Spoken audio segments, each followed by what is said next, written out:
Hello friends, സ്വർഗത്തിലെ apple എന്നറിയപ്പെടുന്ന ഫലം ഏതാണെന്ന് നിങ്ങൾക്കറിയോ? അതെ, വാഴപ്പഴത്തിനാണ് ഇങ്ങനൊരു വിശേഷണം ഉള്ളത് കേട്ടോ. മനുഷ്യന് പരിചിതമായിട്ടുള്ള ഏറ്റവും പഴക്കമുള്ള ഫലം എന്നതുകൊണ്ട് വാഴപ്പഴത്തെ സ്വർഗത്തിലെ ആപ്പിൾ എന്നാണ് വിളിക്കുന്നത്. കുട്ടികൾ മുതൽ മുതിർന്നവർ ഇഷ്ടപ്പെടുന്ന വാഴപ്പഴം വൈറ്റമിൻ B6, C എന്നിവയുടെയും നാരുകളുടെയും പൊട്ടാസ്യത്തിന്റെയും ഉറവിടമാണ്. ഉഷ്ണമേഖല ഇന്തോമലയ, ഓസ്ട്രേലിയ എന്നിവിടങ്ങളിലാണ് വാഴയുടെ ജന്മദേശം. പാപ്പുവ ന്യൂഗിനിയിലാണ് ആദ്യമായിട്ട് വാഴകൃഷി ചെയ്ത് വളർത്തിയത്. ഇന്ന് ലോകത്തെ 135 രാജ്യങ്ങളിൽ വാഴകൃഷിയൊക്കെ നടക്കുന്നുണ്ട്. പ്രാഥമിക ഭക്ഷ്യ ആവശ്യത്തിന് വേണ്ടിയിട്ടാണ് കൃഷിയൊക്കെ ചെയ്യുന്നതെങ്കിലും നാരുകൾ, വാഴപ്പഴം, വൈൻ, വാഴ ബിയർ എന്നിവ ഉണ്ടാക്കുന്നതിനും അലങ്കാര സസ്യങ്ങളായിട്ടൊക്കെ വാഴകൃഷി ചെയ്യപ്പെടുന്നുണ്ട്. 2017 ലോകത്തിലെ ഏറ്റവും വലിയ വാഴപ്പഴ ഉൽപ്പാദകർ ഇന്ത്യയും ചൈനയും ആയിരുന്നു.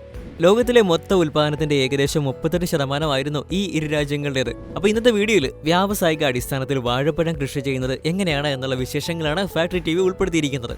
അപ്പോൾ നമുക്ക് വീഡിയോ കണ്ടു തുടങ്ങാം അല്ലേ.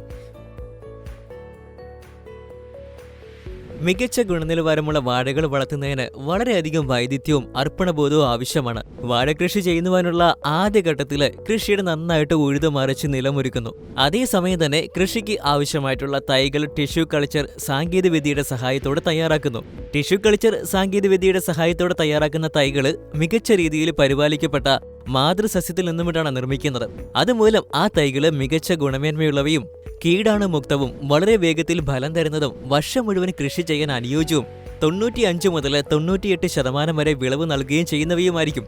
ടിഷ്യൂ കൾച്ചർ സാങ്കേതികവിദ്യയിലൂടെ തയ്യാറാക്കുന്ന വാഴത്തൈകൾ ആദ്യഘട്ടത്തിൽ ഗ്രീൻ ഹൗസുകൾക്കുള്ളിലാണ് വളർത്തിയെടുക്കുന്നത്. അവ കൃഷിയിടത്തിൽ നടുന്നതിനും ആവശ്യമായിട്ടുള്ള വളർച്ച എത്തുന്നതുവരെ അവിടെ തന്നെയാണ് വളരുന്നത്. ഏകദേശം 40 സെന്റിമീറ്റർ വളർച്ച എത്തിയ ശേഷമാണ് വാഴത്തൈകൾ കൃഷിയിടത്തിൽ നടുന്നത്. വാഴകൃഷിയുടെ കാര്യത്തിൽ വളരെ പ്രാധാന്യമുള്ള ഒന്നാണ് ജലലഭ്യത എന്ന് പറയുന്നത്. ഒരു വാഴച്ചെടിക്ക് ദിവസം ഏകദേശം 9.5 ഗാലൻ വെള്ളം ആവശ്യമാണ്. ഈർപ്പമുള്ള മണ്ണ് വാഴച്ചെടിയുടെ വളർച്ചയ്ക്ക് വളരെ ആവശ്യമായ ഘടകമാണ്. അതുകൊണ്ട് തന്നെ ജലത്തിന്റെ പ്രാധാന്യമേറുന്നത്. എന്നാൽ വാഴയോ അതിന്റെ വേരുകളോ വെള്ളത്തിൽ മുങ്ങുന്ന വിധത്തിലുള്ള ജലസാന്നിധ്യവും കൃഷിയിടത്തിൽ ഉണ്ടാവാൻ പാടില്ല. അത്തരം സാഹചര്യത്തിൽ വാഴ കൃഷി നശിച്ചുപോകും. അതുകൊണ്ട് തന്നെ ജലലഭ്യത ഉറപ്പുവരുത്തുന്നതിനൊപ്പം കൃഷിയിടത്തിൽ നിന്ന് അധിക ജലം വാർന്നു പോകുന്നതിനുമുള്ള സൗകര്യവും കർഷകർ ഒരുക്കാറുണ്ട്. അതിന്ന് തന്നെ വിളകളുടെ ആരോഗ്യത്തിന് ഫലപ്രദമായിട്ടുള്ള ഡ്രെയിനേജ് സംവിധാനം അത്യാവശ്യമാണെന്ന് മനസ്സിലാക്കുവാൻ സാധിക്കും. വാഴകള് പൂർണ്ണ വളർച്ച എത്തിക്കഴിയുമ്പോൾ അവയ്ക്ക് കൂമ്പ് മുളയ്ക്കുന്നു. ഈ വാഴക്കൂമ്പാണ് പിന്നീട് വളർന്ന് കുലയായിട്ട് മാറുന്നത്. വാഴക്കൂമ്പിലെ ഇതളുകൾ സത്യത്തില് വാഴക്കുലയെ സംരക്ഷിക്കുന്ന ഇലകൾ തന്നെയാണ്.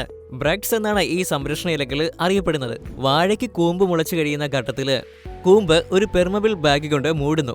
എന്തിനാണ് ഈ വിധം വാഴക്കൂമ്പ് പ്ലാസ്റ്റിക് ബാഗ് ഉപയോഗിച്ച് മൂടുന്നതെന്ന് ചോദിച്ചാൽ വാഴക്കൂമ്പിന് കേടുവരുത്തുവാൻ സാധ്യതയുള്ള ദോഷകരമായിട്ടുള്ള പ്രാണികളെ തടയുവാനും അതുപോലെ തന്നെ കൂടികൾ കാറ്റേൽക്കാതിരിക്കാനും വേണ്ടിയിട്ടാണ് എന്നായിരിക്കും ഉത്തരം. അതുപോലെ തന്നെ പെർമിയബിൾ ബാഗ് ആയതുകൊണ്ട് തന്നെ ആവശ്യമായ വെളിച്ചവും വായുവും വാഴക്കൂമ്പിന് ലഭിക്കുകയും ചെയ്യും.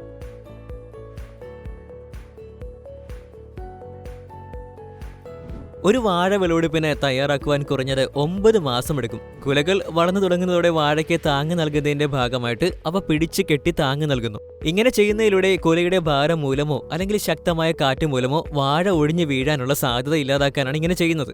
അടുത്തതായിട്ട് വാഴയ്ക്ക് വളമിടുന്ന രീതിയാണ്.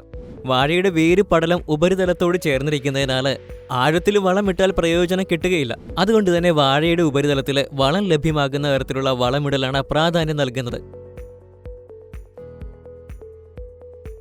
കുല വളരുന്നതിനനുസരിച്ച് കൂമ്പിൽ നിന്നും അതിന്റെ സംരക്ഷണ ഇലകൾ വിടർത്തി വാഴപ്പഴത്തിന്റെ അറ്റത്തുള്ള പൂക്കള് കത്രിക ഉപയോഗിച്ച് മുറിച്ചു മാറ്റുകയും ചെയ്യുന്നു.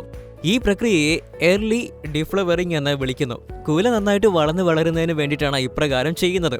കൂമ്പിന്ന് വാഴക്കുല പൂർണ്ണമായിട്ട് വന്നതിന് ശേഷം സംരക്ഷണ ഇലകൾ പൂർണ്ണമായിട്ട് നീക്കം ചെയ്യുകയും കുലയിലെ കായ്കളുടെ അഗ്രഭാഗത്ത് നിന്ന് അവശേഷിക്കുന്ന പൂക്കൾ നീക്കം ചെയ്യുകയും ശേഷിക്കുന്ന കൂമ്പും കുലയിലെ അഗ്രഭാഗത്തെ പടലും വെട്ടിമാറ്റുന്നു. ഇങ്ങനെ ചെയ്യുന്നതിലൂടെ മുഴുവൻ കുലയും തുല്യമായിട്ട് വളരാനുള്ള സാഹചര്യമാണ് ഒരുക്കുന്നത്. അതിനുശേഷം കുലയിലെ ഓരോ പടലവും ഇതേപോലെയുള്ള ബാഗുകൾ ഉപയോഗിച്ച് കവർ ചെയ്യുന്നു. കുലയിലെ കായ്കളിൽ നിന്നുമുള്ള കറ മറ്റു പടലങ്ങളിൽ പതിക്കുന്നത് തടയുന്നതിന് വേണ്ടിയിട്ടാണ് ഇങ്ങനെ ചെയ്യുന്നത്.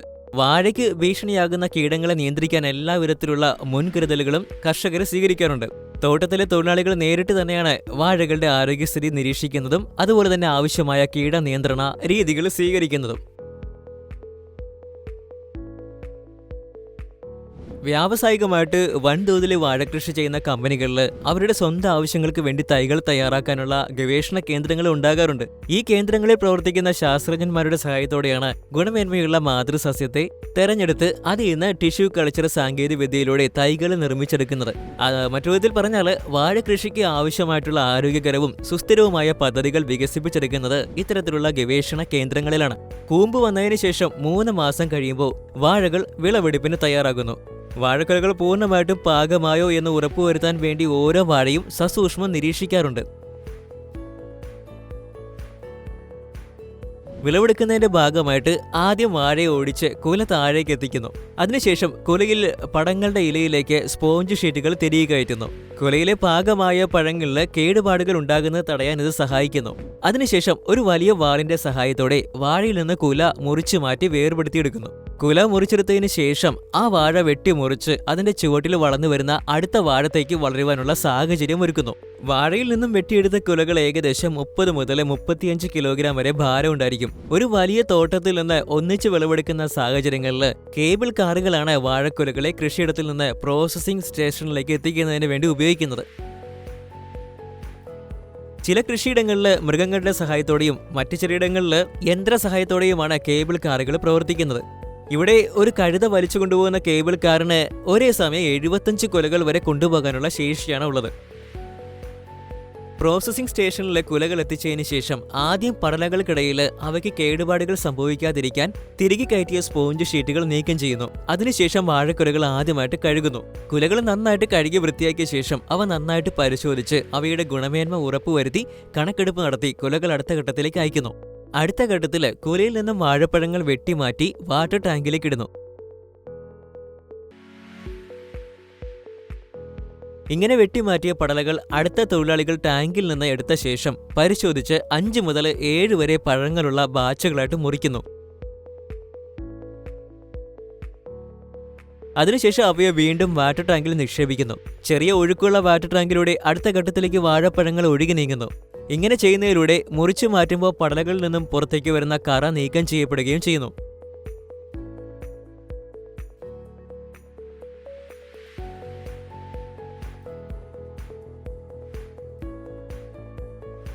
അടുത്ത ഘട്ടത്തിലെത്തുന്ന പഴങ്ങളുടെ ബെഞ്ചുകളുടെ ഫ്രഷ്നെസ് നിലനിർത്തുന്നതിന് വേണ്ടിയിട്ടുള്ള പ്രക്രിയയ്ക്ക് വിധേയമാക്കുന്നു.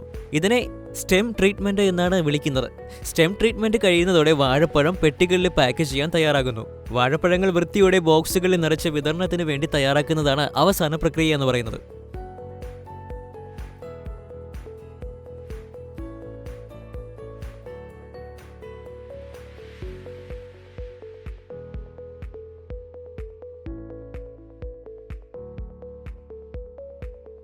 വാഴക്കുലകൾ പ്രോസസ്സ് ചെയ്തപ്പോൾ അവശേഷിച്ച കുലയുടെ അവശിഷ്ടങ്ങൾ കൃഷിയിടത്തിലേക്ക് ആവശ്യമായ ജൈവവളം നിർമ്മിക്കുവാൻ വേണ്ടിയിട്ടാണ് ഉപയോഗിക്കുന്നത്.